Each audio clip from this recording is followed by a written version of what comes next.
they have enabled, the mega rich to buy influence and access to the Supreme Court as well. One of the most stunning lines, I think, in the Supreme Court's opinion is from Citizens United versus Federal Election Commission, where they suggested that massive amounts of political spending would, of course, not lead to the appearance of corruption and not cause Americans to lose faith in our democracy. And I think we've all seen what Elon Musk did: pour in several hundred millions of dollars and thereby basically purchase himself the presidency and access to the presidency. And you're telling me that doesn't give off the stench of corruption and doesn't cause people to question our democracy? Come on, get real.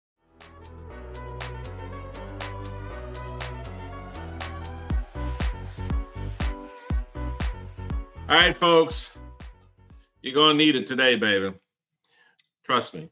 My guest is Leah Litman. She is a professor of law at the University of Michigan and a former Supreme Court clerk. In addition to co-hosting Strict Scrutiny, she writes frequently about the court for media and other outlets, including the Washington Post, Slate, and The Atlantic. She's appeared as a commentator on NPR and my network of MSNBC, as well as other spots on the telly, as they say. She has received the Ruth Bader Ginsburg Award for her scholarly excellence from the American Constitution Society and published in top law reviews. But all of that is the backdrop for her visit with us today. And that is her new book, Lawless: How the Supreme Court Runs on Conservative Grievance, Fringe Theories, and Bad Vibes. We get into those bad vibes. We get into that grievance, those fringe theories. We get into all of it, which is why I brought along my little friend. You're going to need one too, as we have this conversation today with Leah Litman right here on the Michael Steele podcast, coming up after this. Hey folks, Michael Steele here. Welcome to the Michael Steele podcast. So I'm just going to tell you up front, if you don't have an adult beverage, you better go get one, because this conversation, your nerves gonna get fried a little bit. It's gonna piss you off at some points. I'm telling you now, just warning you. You know me, I got mine. Mine right here. So can I say, don't shoot the messenger at this point? Oh my gosh, no! Please don't shoot the messenger, because this messenger is bringing it and keeping it real. Leah Litman, thank you so much for being on the podcast. I'm really excited to get into your new book and just the whole idea, lawless. And who would think that you would apply that term in a story, in a expose of a conversation about our Supreme Court? It's just that, just on its face, it's just sort of stunning, because I can tell you, and you know this well from your work, that 20 years ago, that would be, if people look at you like you had 7 heads. And even I would say 10 years ago, they may not look like you had 7 heads, but they still look at you a little cockeyed. Now people go, yeah, what the hell do you expect? So talk to us about Lawless: How the Supreme Court Runs on Conservative Grievance, Fringe Theories, and Bad Vibes. Just overall set where you were going with this book. Yes, so the subtitle does convey a lot of it. It is meant to explain how the Supreme Court, and specifically the 6 Republican justices, are basically making the Republican Party's talking points and their own feelings into the law. That's what I mean by vibes. They're more feeling-ish, more subjective, more the zeitgeist, not so much what we think of as law, things that are determinate or objective.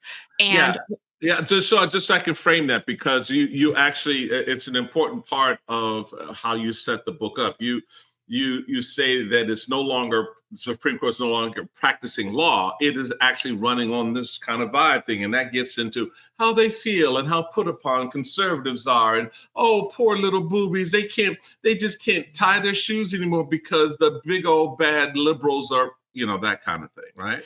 That is very much the conservative grievance ethos. That is a singular through line in all of the jurisprudence. The idea that social conservatives, religious conservatives, and really the modern Republican Party are the victims of a society or different groups that don't share their views. So you mentioned how they are projecting this energy onto just about everything they encounter. Just to take an example, Sam Alito has written into Supreme Court opinions that you cannot say that marriage is between a man and a woman anymore. Now, of course, you can say that. He's been saying it for over a decade. What he means is people criticize you for it, and society doesn't share that view for the most part. And so, therefore, that makes him, Sam Alito, the victim. But here's the thing. Here's the thing that sort of pops my mind. So the hell what? So the hell what? The country, there's a whole lot of shit that's said in this country that rubs people the wrong way, but it doesn't change the underlying facts or the truth.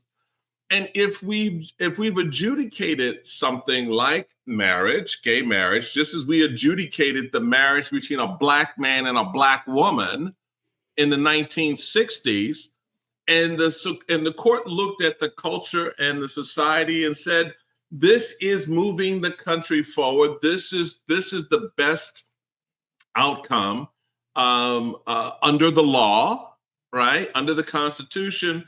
Why the hell are they so triggered? Because people say marriage is, it's a civil thing unless you're hyper religious. I'm Catholic, and so yeah, there are limits on what the church will recognize, right? But shit, the church ain't too happy when a Catholic marries a Protestant. Right. So what the hell are we saying here? Well, look, no one is requiring Sam Alito to marry anyone. He can still do as he pleases. And yet he is still, as you say, deeply triggered by the world around him.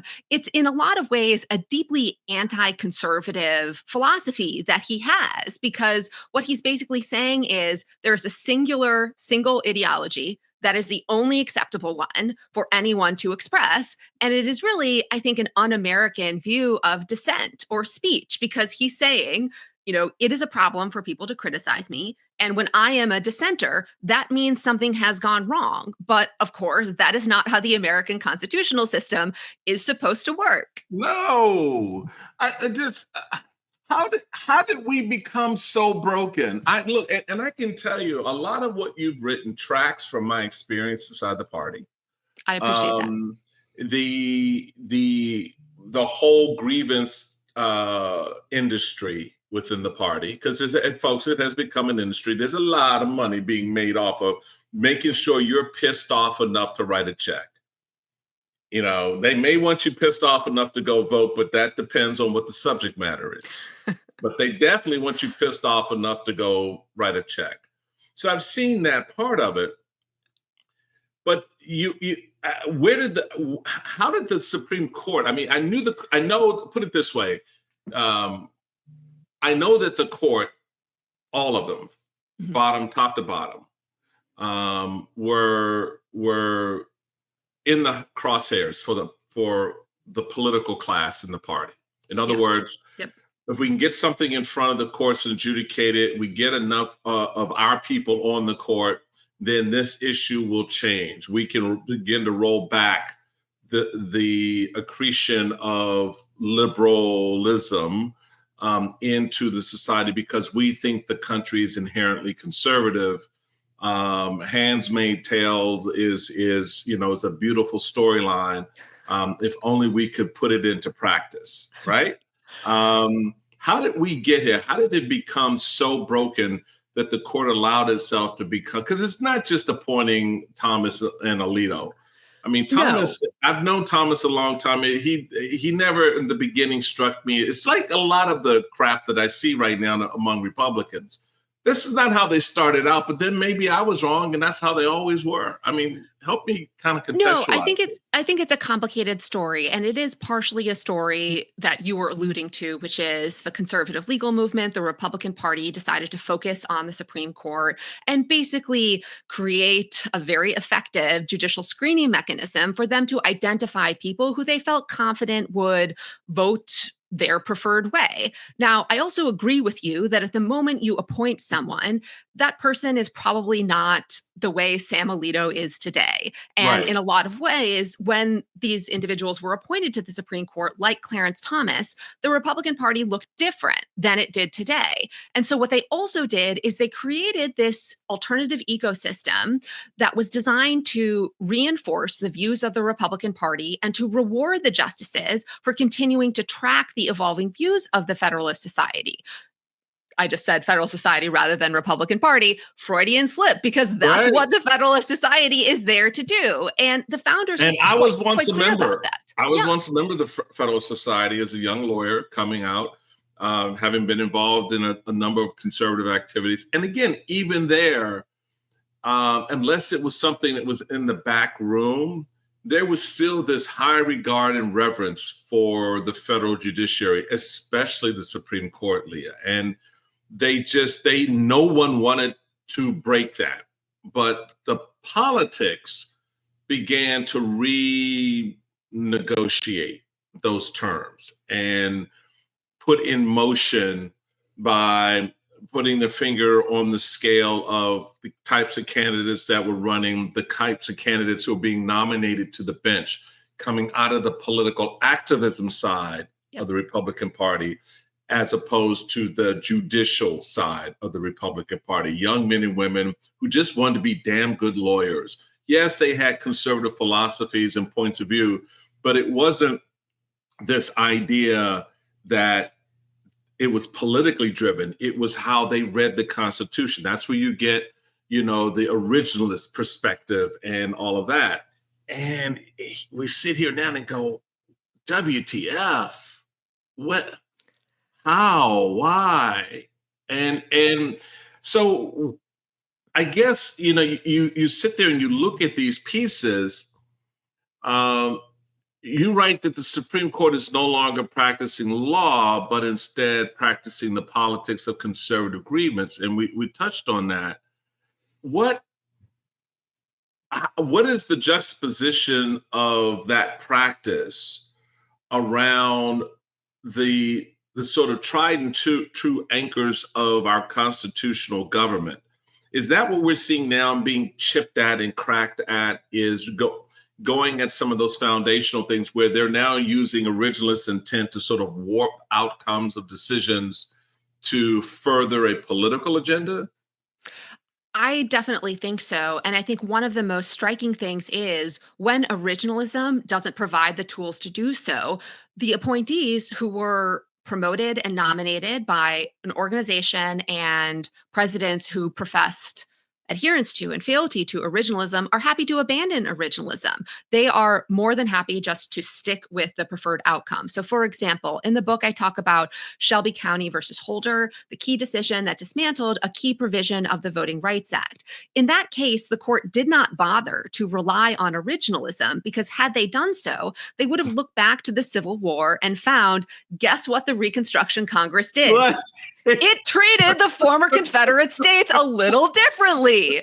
And so, right, like instead, Chief Justice Roberts just writes into the opinion, this violates this new principle identified in the Constitution, equal sovereignty, because it has made the former Confederacy and Southern Republicans into victims by discriminating against them and punishing them. And so that is just one example of where they are jettisoning law in favor of feelings and the political talking points of the segregationists who initially opposed the Voting Rights Act.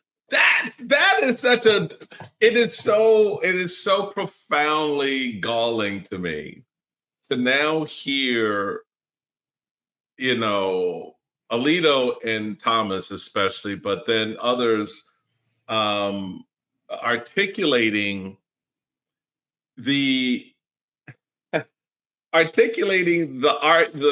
arguments that were made to keep slavery in place and using that as justification to undo the Voting Rights Act or to go after transgender people.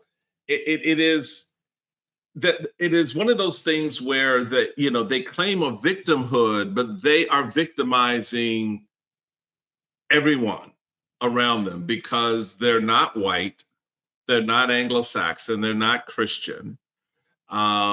they are, in their view, amoral or immoral. And no court should sit in judgment of any of that. And yet they do. The only thing they should be charged with doing is your right to make a decision about your body, your right to make a decision about what you believe, how you want to educate your kids, where you want to live, who you want to marry. Those rights are inherent in our Constitution and therefore are protected. And anything that the state does to violate that right, that protection, we step in and go, nope, sorry, they have the right to do that. This court now starts with grievance. How aggrieved are you? How put upon are you by the fact that you, poor little baker, have to bake a cake for two men who want to get married? Oh my God, my world is upended. I will never be the same. I can't look my children in the eye because I baked your damn cake. And you don't have to go to the wedding. You don't have to live like that, boo. Guess what? We'll not only say that you don't have to bake the cake, but not a baker in the country has to bake a cake for a gay couple ever again. So everybody can go home and be comforted in knowing that. This is part of why I call the court lawless, because in my view, they have inverted the concepts of equality and discrimination.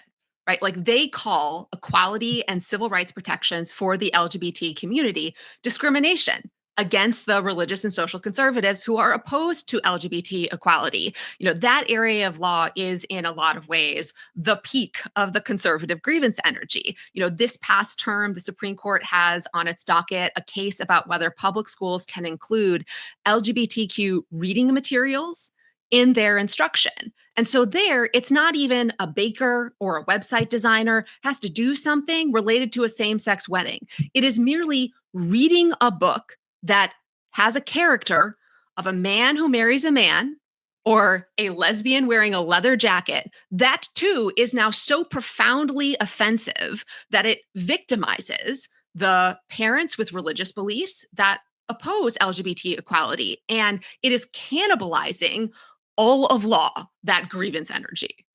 You start the book, and just I told y'all, see, y'all wouldn't believe me. See, y'all need to go get something stronger and put in that cup of coffee, because I'm telling you, trust me, it's going to get worse. We're only on chapter 2. We're only on chapter 2. You don't know, folks. You note other courts, by contrast, this is in reference to the January 6th rulings that the Supreme Court put out. And folks, y'all remember how you felt watching real time the Supreme Court go, hold the hum, the head, the ha, the ho, the ha, the ho, the ha, right? Ignoring the fact that there was a train that had left the station on what happened on January 6th, and the conductor of the train was the friggin' president of the United States, and they refused to do anything to address that. So they figured they would find every way they could to slow that train down. And you note other courts, by contrast, had concluded that the 14th Amendment barred Trump from holding office under the provision that disqualifies people who, after having taken an oath to the United States, quote, engaged in insurrection or rebellion against the same, end quote. All of the Supreme Court's January 6 related interventions cleared the way for Trump to run for president again and to ultimately be reelected. So taking the political piece, and this is why I kept arguing that the courts would not save us at that time, that the courts would be the problem, because the political class was effed. They were gone. They were full of shit. We know what Republicans in the Senate. Mitch McConnell, for all the blathering, wasn't doing jack. He could have stopped all of this, America, if he just allowed the senators who wanted to vote to convict Donald Trump in the second impeachment trial had done so. So that's the starting point. Take that off. That's the politics. The judicial side of this is where you start us on the train that you're putting us on, rolling out of the station saying, wait a minute, not only are you going to not reach the destination, the conductor of the train now is the Supreme Court, and they actually want the train to stop to give Trump the time that he needed, so that at the end of the day, as you note here, they cleared the way for him to run for president again. What did that tell you when you were watching that evolve at that time, and the myriad of cases that were coming up through the system in which the Supreme Court go, oh, okay, we'll get to that, because they're quick to dump on stuff, right? They'll pull stuff out onto their docket in a heartbeat. But those cases, they were like, we'll get to them. So I was also very much of the view that the courts aren't going to save us. And to my mind, that entire episode and other events related to it underscored that the court is enabling and emboldening the worst elements of the Republican Party, including Donald Trump. I'm glad you mentioned Mitch McConnell, because, of course, our biggest problem is you have the canonical bad man, right, occupying the office of the leader of the free world.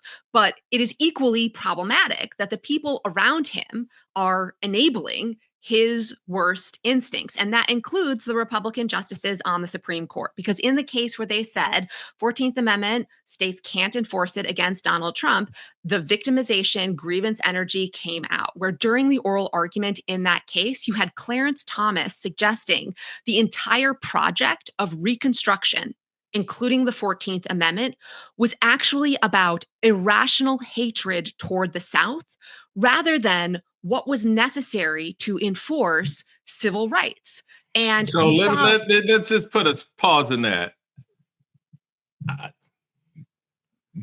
So the black man on the Supreme Court says that the 14th Amendment was basically the result of an irrational, what was that? Hatred of the South. Irrational hatred of the South. The very same South that had his grandpappies, great-grandpappies in irons and chains with lashes on their backs. The same South where his grandfather, whom he idolizes, who was the heartbeat of Clarence Thomas, couldn't drink at a water fountain. The very same South that told him he couldn't marry the woman that he's currently married to. That irrational hatred? Is that what we're talking about? I'm sorry.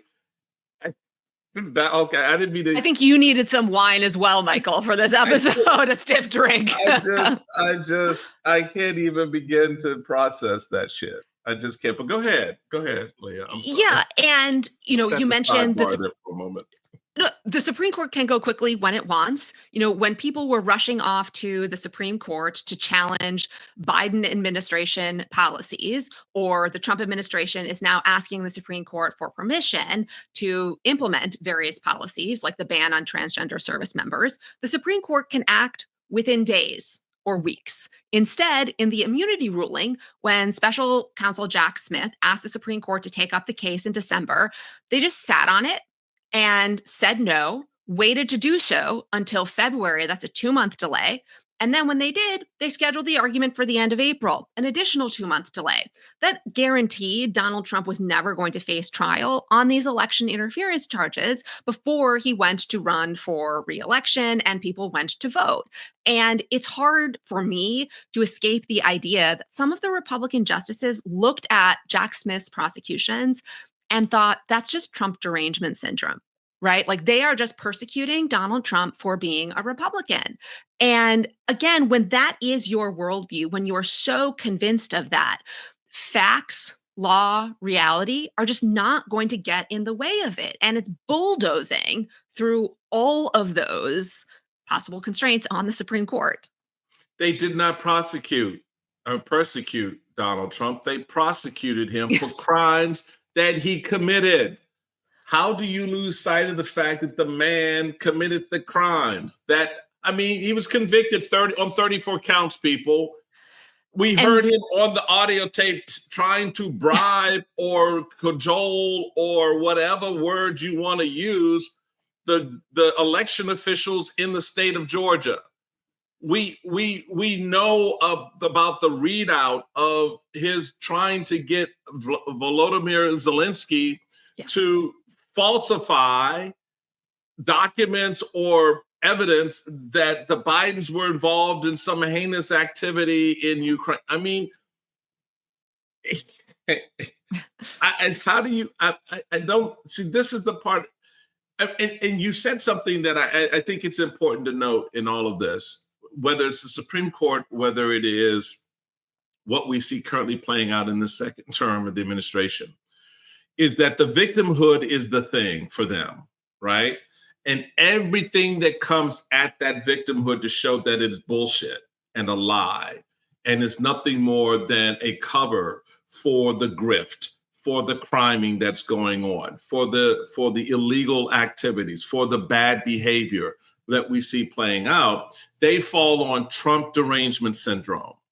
Well, I wouldn't be deranged if this MFer didn't do the shit that he did. I mean, you ever stop and think about what would drive me in the first place to be deranged? I just don't wake up in the morning mad at something that I don't know anything about, or mad at something that you've done that you didn't do. I mean, so this is the part that drives me nuts, is how they're allowed to, and I guess the worst part of it is how it's seeped into the court in such a way in which you have the Supreme Court justices getting bought off with yacht trips and buying, paying for their kids' educations and all this other bullshit, and their spouses sitting up there acting as political extension of their will. I mean, Jenny Thomas is a full-on MAGA insurrectionist, for God's sakes. And yet, it's just the wife of the Supreme Court justice. I mean, pillows do talk, baby. I mean, so how do you explain that? Because you get into, for example, you talk about the flags, at Alito's house, and everybody, and the man threw his wife under the bus, and everybody was like, wow, no honor. It's always someone else's fault. It's never his. Someone else's fault, even if it's his wife's. So how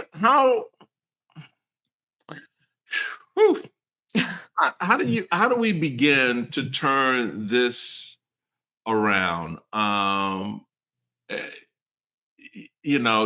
Throughout this book, and sometimes you say directly, and then of course in some of the examples you give, the court has to be changed. I mean, there's no doubt about that. I don't know if we're going to be able to convince people fully of what that change should be. Certainly, when the change comes, the MAGA conservatives will lose their shit. There's no doubt about that. They'll claim they'll be for all the vapors. They'll be falling out all over the place, right? Screw them, because they're the problem. You can say a lot of things about liberals, but they never did shit like this. They never abused the system so profoundly.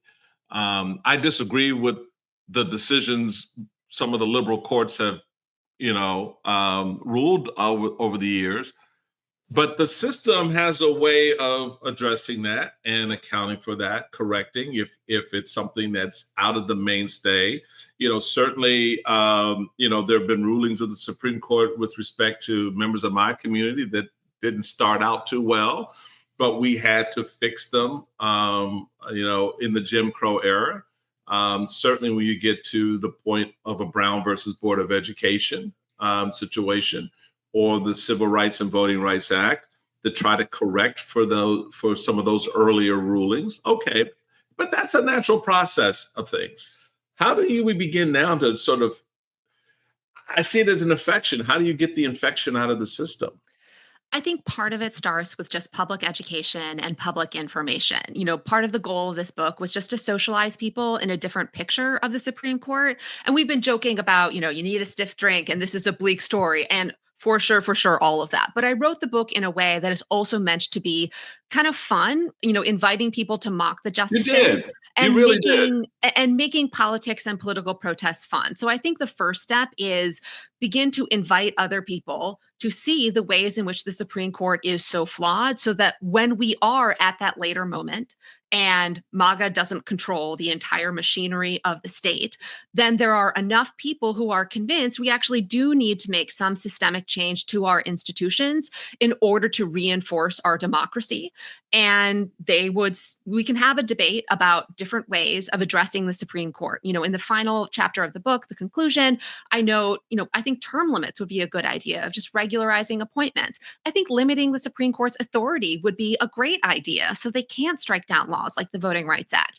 Now, in order to do those things, I also tend to think, at least me personally, you would need to expand the number of justices on the Supreme Court because this court won't let you do those things. Now, I don't think anyone has to have any particular set of ideas about how to fix a Supreme Court. But I do think, and I have hope, that a majority of the country, if they were clued into what these guys and Amy were up to, they would agree there is a problem. Okay. We're going to catch our breath. Take a quick little break here. The book Lawless, How the Supreme Court Runs on Conservative Grievance, Fringe Theories, and Bad Vibes. The author, Leah Litman. I'm going to go refill this. And I've got my cup. And when we come back, we're going to get into some of the rulings that have come down, where you think this court is going to go next with some potential cases that have come into the system, and a whole lot more with Leah Litman right after this. Hey, folks, welcome back to the Michael Steele podcast. Okay, I'm ready. All done. We're ready to go. Round two with Leah Litman, author of Lawless. It's about the Supreme Court. It's a great book, folks. There are points where, I go back to and I'm looking at my notes, Leah, and I'm just going, why? What? Why do they do this? This makes no sense. What the hell? How can people not see this? And it really says a lot about two things. One, something that I mentioned this earlier in our conversation when you were first being introduced, about how I saw 30 years ago, 40 years ago. Now I'm coming up on my 50th anniversary as a Republican next year. So I've been in the room a long time. But the one thing consistently in that room throughout that time has been the courts. Liberals were so concerned about, we got to get this bill passed and we need to change this law. And conservatives like, okay, y'all gonna do that. I need that judiciary.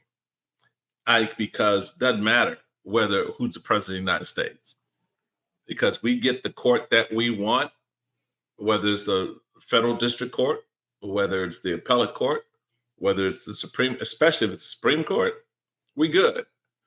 And that's essentially what's happened. And where I think it came home to roost for a lot of folks, when finally the friggin' light bulb went on, was the Dobbs decision.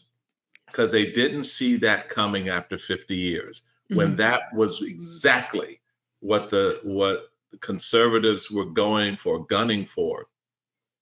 All those marches on Washington in January, in the snow, in the rain, in the cold, that was the facade of what was happening at the judicial level. And it was the machinations and original thinking of Mitch McConnell that really put it into motion. And that was on the Merrick Garland appointment. Connect those two dots if you can. When you look at the arc of how we got here, where at critical points, Republicans in the Senate held the line and pushed forward with that aspect of the end game. And that for me was symbolized in this sort of feckless response to the Merrick Garland appointments and the subsequent appointments to the Supreme Court, in which when the Democrats were in a position to control. They were like, oh, you can't appoint at this time. No, I'm sorry. Barack Obama can't make an appointment, right before an election. And then when it's Trump is like, oh, you can appoint him on election day. That's fine. It's no problem. What's that election day rule? Don't know her. So the Merrick Garland, I agree, story encapsulates so many of the relevant dynamics here, because when Justice Scalia unexpectedly passed away, that gave President Obama the opportunity to change the composition of the Supreme Court. And that would have changed the ideology and the ideological makeup of the court. And so what did Mitch McConnell do? He announced a blockade basically right after Justice Scalia had passed away and said, we're not going to let Obama appoint anyone to the court. And I think he was able to do that in part because the Republican Party had already convinced the entire party that they needed to focus on the courts. So they understood the importance of holding the line. And McConnell also understood that because the party had been talking to their base about the importance of the courts, that holding open that seat would also benefit them in the 2016 election. And so Republicans' investment in the courts at that point paid a ton of dividends. So they held open the seat, they preserved the ideological makeup of the Supreme Court. And then sure enough, when Justice Ginsburg passes away a month, right, 6 weeks before the election, they go ahead and confirm Justice Barrett while the election is already underway and people are already casting their ballots. And I agree with you. It was very striking when the Supreme Court eventually heard Dobbs, the case that ultimately overruled Roe, to hear people on the left and the center express the view that the Supreme Court wasn't going to overrule Roe. What are you talking about?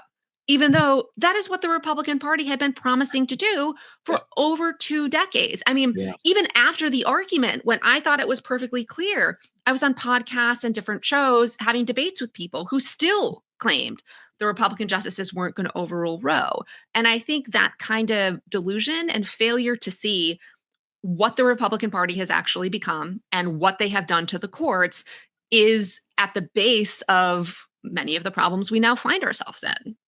That cuts back to the point you were making before the break about the composition of the court itself in a future administration.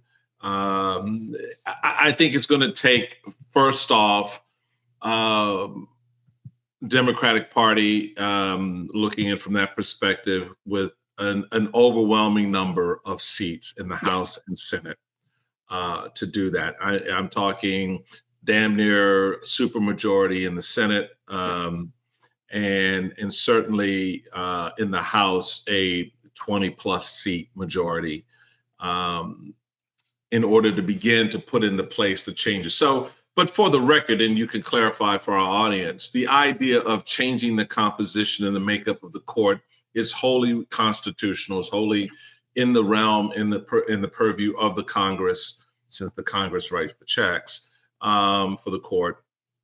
And it is not outside of what can be done. We've had a court with more than 9 justices. Mm-hmm. We've had a court with as few as 6 justices. So this is not something that's etched in stone, very much like our primary in the political system is not etched in stone. We can throw that shit out very easily. We don't need primaries. We can just have everybody in the pool, and the top 5 of y'all go to a general election and we'll do ranked choice voting and we're done. I just saved a lot of money, a lot of pain in the ass, and you'll have an election in which people participate. But that's another conversation. The point is that you can fix this structurally with headache, yes, a lot of blowback from conservatives who will whine like, little cats about what's happening, but it is something that is likely going to be necessary in order to begin to excise this poison out of the body of the judiciary. Yes, so you're right. Congress has changed the size of the Supreme Court repeatedly over time. The Constitution doesn't say anything about the number of justices. I think what many people might not realize is the Constitution actually allows Congress to decide whether to create the lower federal courts, the federal trial courts and appellate courts at all. So the Constitution requires there to be a Supreme Court, but does not, right, indicate what size that Supreme Court has or what the scope of its authority has to be. And so Congress has expanded the size of the Supreme Court. They've reduced the size of the Supreme Court, sometimes in response to politics. So they didn't want, for example, a future president of a different party to be able to appoint justices. And so they reduced the size of the court, or they expanded the size of the Supreme Court in order to account for, again, wanting to change the dynamics within the court.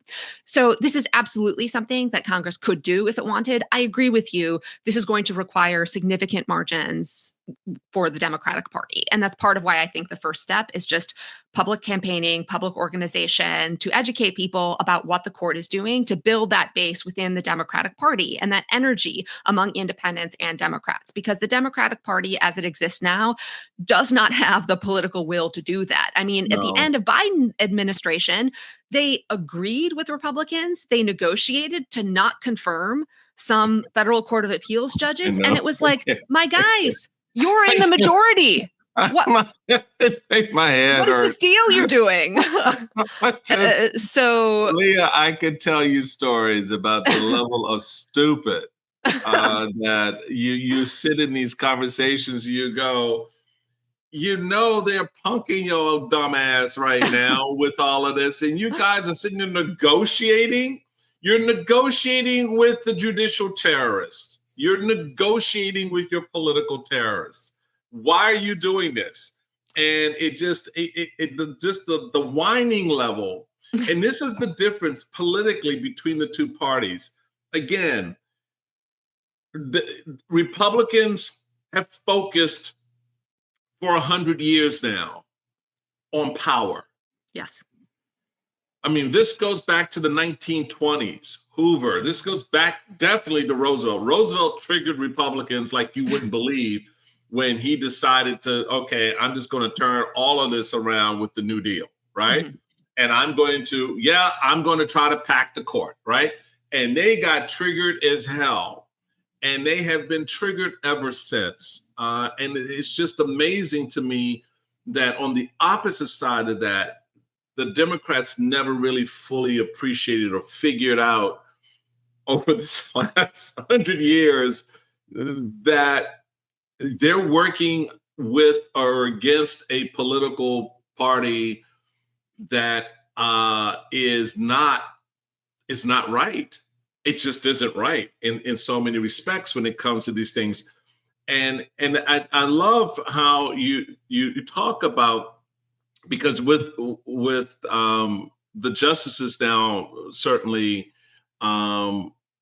you've got, this idea of originalism. They just sort of throw it around. You note in the book, originalism offered a way of advancing an ideological agenda. Just on its own terms, originalism lends itself to that end, since a key premise of originalism is that the Supreme Court has erred in departing from some righteous past that must be restored. You go on and you get into that piece. And so you could see how that thinking over time hardens into something very twisted.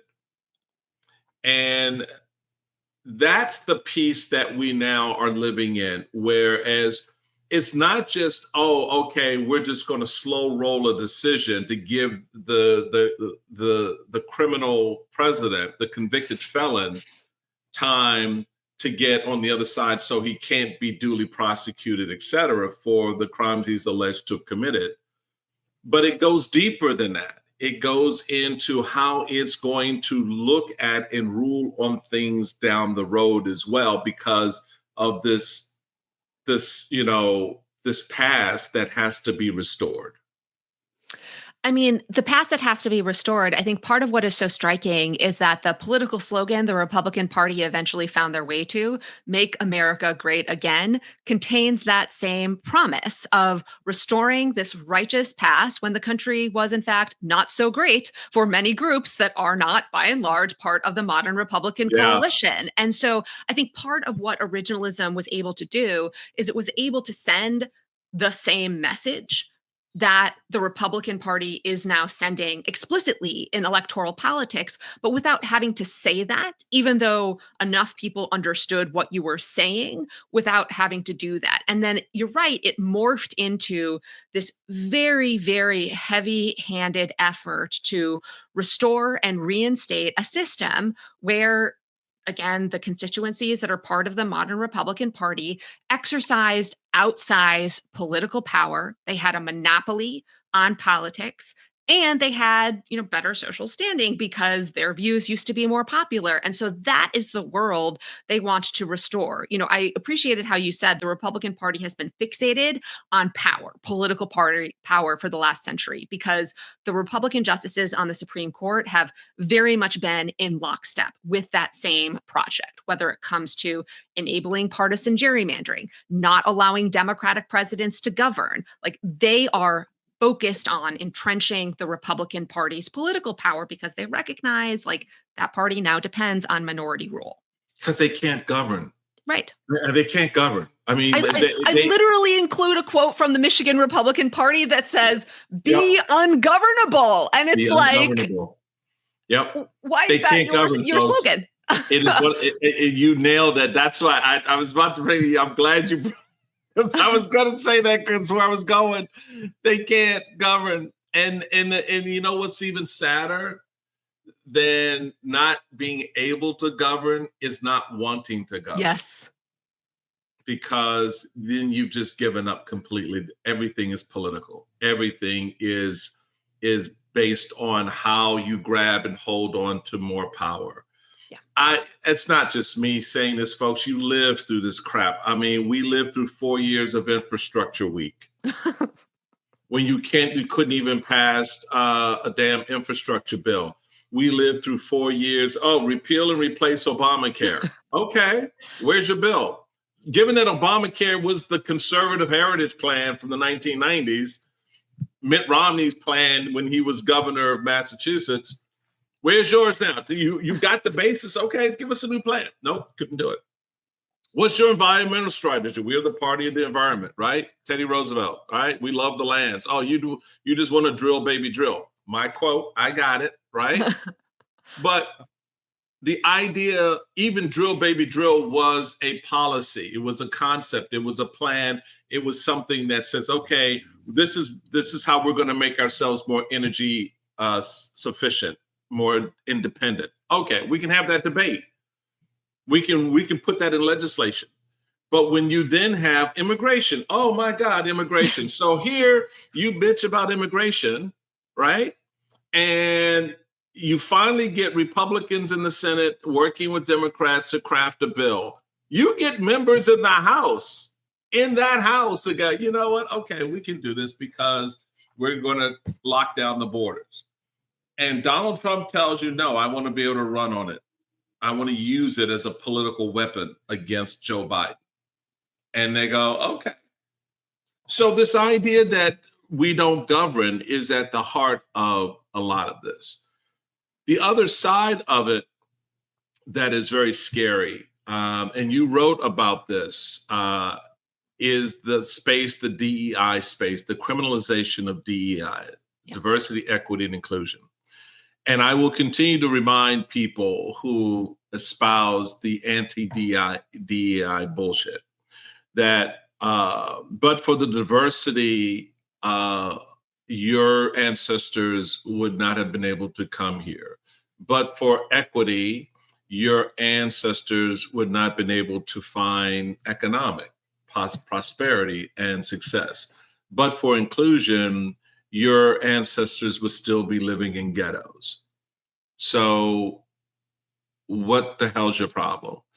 And this idea that these white Republicans, these MAGAs, think that somehow their little white child is disadvantaged because, oh my God, you've got to learn about Black history.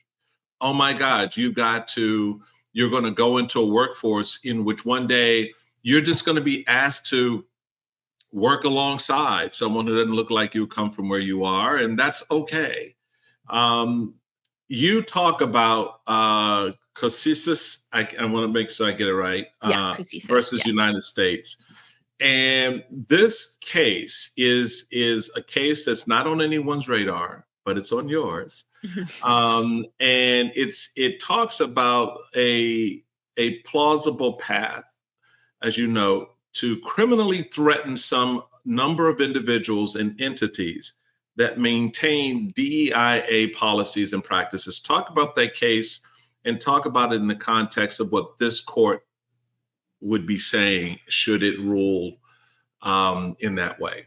Yeah, so the question in Cosisis is whether the federal government can prosecute for wire fraud and mail fraud individuals who include a term in their contracts that doesn't necessarily have economic value, but if you don't abide by that term, can the federal government, again, prosecute you for basically wire fraud or mail fraud for including this term in the contract, even though it didn't affect the economic value of the contract, but you didn't abide by it. And the specific contract term in Cosisis is the opposite of this. So this was an instance where a contractor asked their subcontractor, I want you to subcontract with a certain number of, minority business enterprises.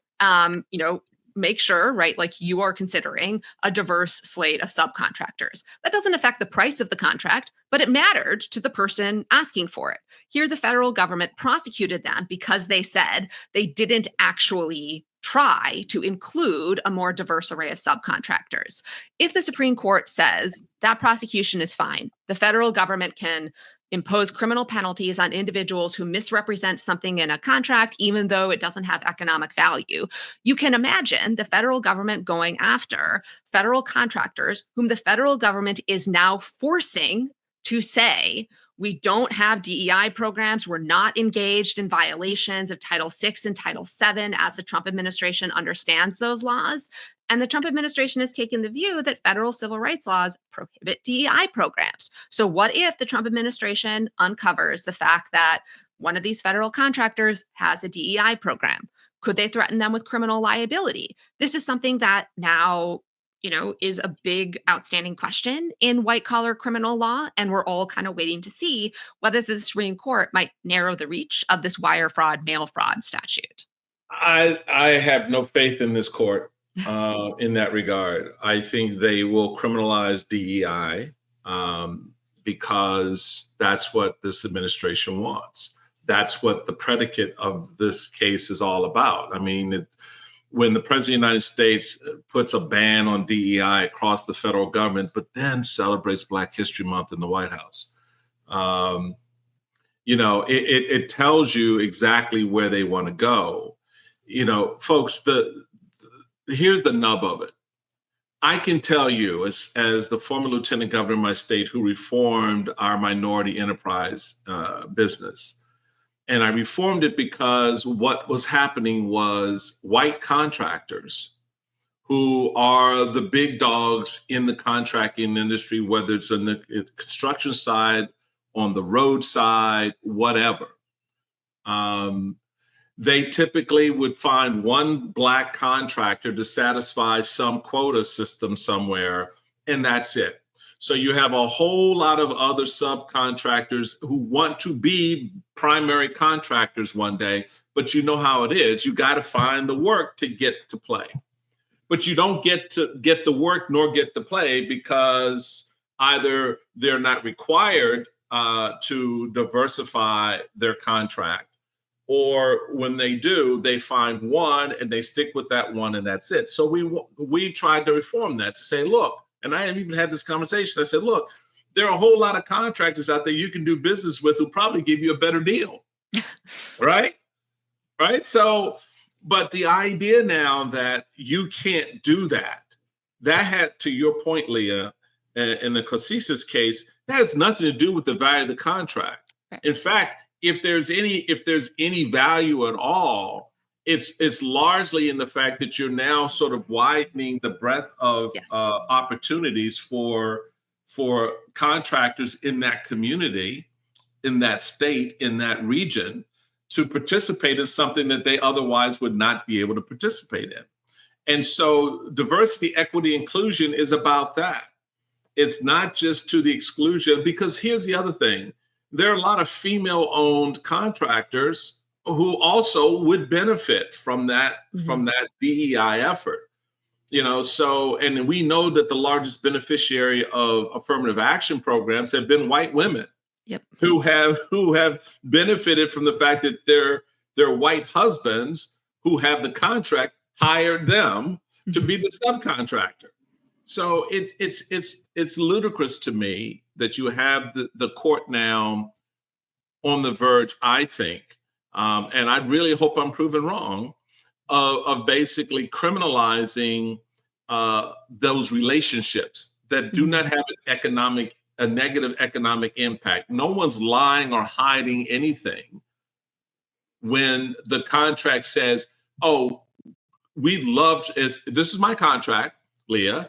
I'd like you to, when you're subcontracting, I'd like you to hire 2 or 3 women-owned businesses to be a part of it." Mm. Okay, so who did I hurt? Right. Who got hurt just now? Who? I'm sorry, hurt. Sam Alito. There it is. Okay.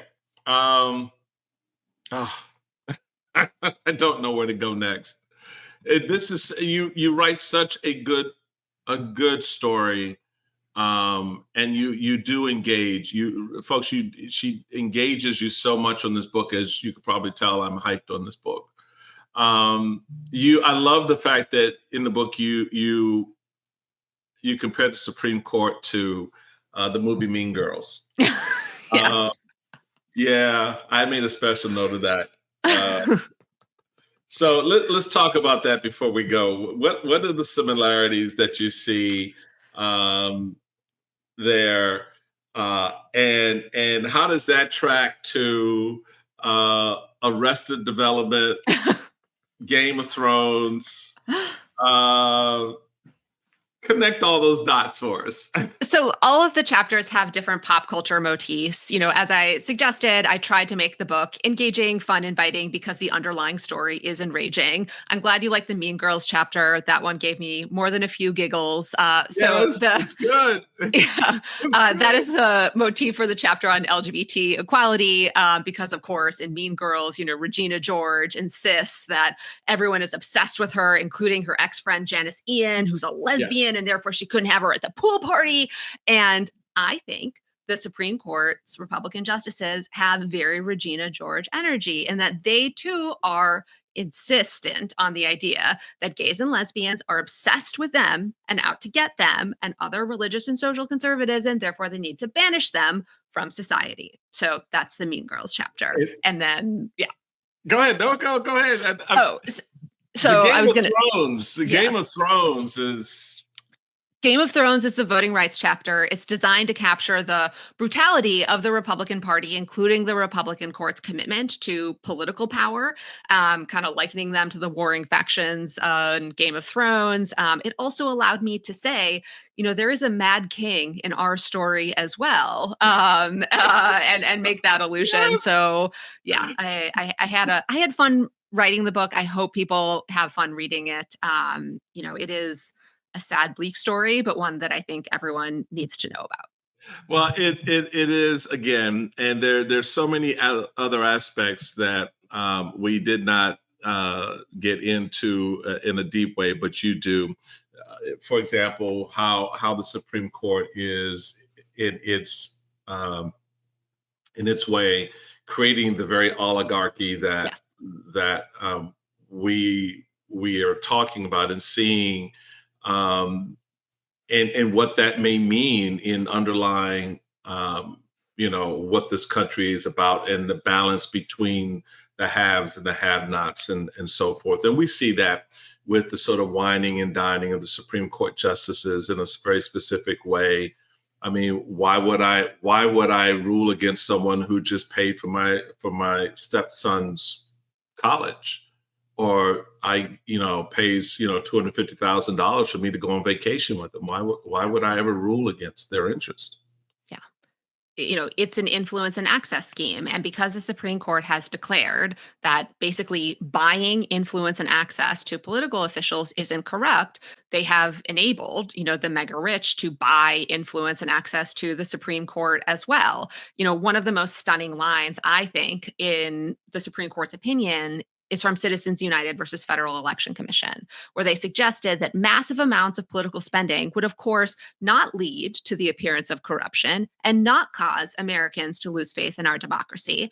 And I think we've all seen what Elon Musk did: pour in several hundred millions of dollars and thereby basically purchase himself the presidency and access to the presidency. And you're telling me that doesn't give off the stench of corruption and doesn't cause people to question our democracy? Come on, get real. Get real. Well, you do in this book. It's fun. It's frightening. It's enraging at times. But you keep us focused on the core interest here, and that is how the court is being changed and how it in turn is changing us and what we are as a country. Lawless, how the Supreme Court runs on conservative grievance, fringe theories, and bad vibes. Leah Litman, this was so much fun. I enjoyed the conversation. I hope folks out there did as well. I hope you enjoyed it, Leah. I did. I really appreciate your time and kind words, Michael, making room for a discussion about this book. It really means a ton. Obviously, I'm a huge fan. Watch you on MSNBC all the time. I appreciate that. I appreciate that very much. So, folks, the book is out now. Go get the book. It is, look, I'm telling you straight up, you're going to have your sort of, okay, the books I want for summer reading. This is on the book list for summer reading. It'll be with you at the pool, because that way you can just keep telling the pool boy, bring another umbrella drink, please. Or you can take a dip in the pool when you need to cool off. Exactly. I'm about to turn into the Mean Girls chapter. So, but Leah, thank you so much for taking time, writing the book, and helping us understand exactly what's happening right now. So we really appreciate it. Thank you. Folks, that does it for our time together. I really appreciate you for spending that with me here on the Bulwark platform, the Michael Steele podcast. Please don't forget to download and like and love, because it makes me feel all yummy and a little less crazed. But anyway, you know what I'm about to tell you. As we get ready to head into the summer with Memorial Day just a couple of weeks away, I don't want you playing with stupid. Okay, stop playing with stupid. Just go find a new set of friends. Stupid's not helping you right now. Until next time, guys, be good, be safe.